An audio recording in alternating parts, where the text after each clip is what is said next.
Magandang araw sa inyong lahat at welcome sa aking channel.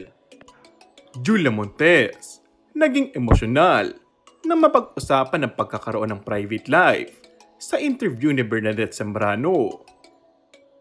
More than anything, hindi lang siya parang ang tawag kasi ng ibang tao, ang showbiz naman.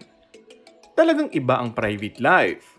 Parang yun na lang, saad ni Julia. I mean, ino-offer ka naman yung work sa tao.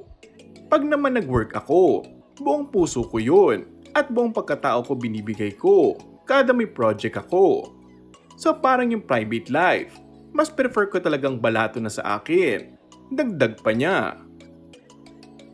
Naibahagi ni Julia Montes kung gaano kahalaga sa kanya si Coco Martin. Isa sa natanong ni Bernadette sa panayam niya kay Julia ay ang tungkol na umunoy karelasyon nitong si Coco Martin.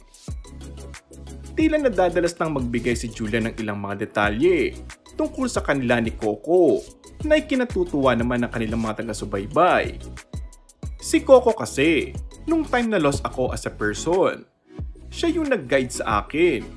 Siya yung answer prayer ko. Nung mga time na sabi ko, anong gagawin ko Lord? Pinakita niya na siya din. Been through all the hardships.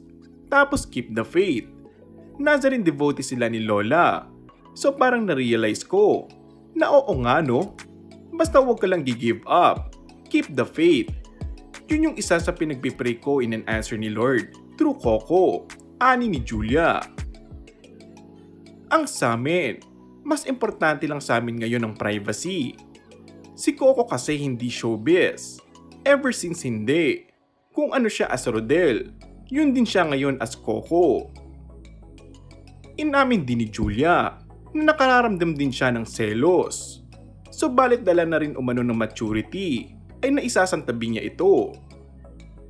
Nagsaselos naman po ako. Tao rin po ako. Pero maturity.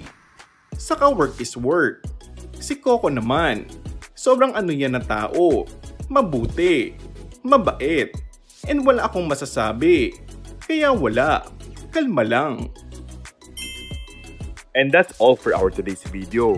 Kung bago ka lang sa aking channel ay mag-subscribe at pindutin na rin ang notification bell. Maraming salamat!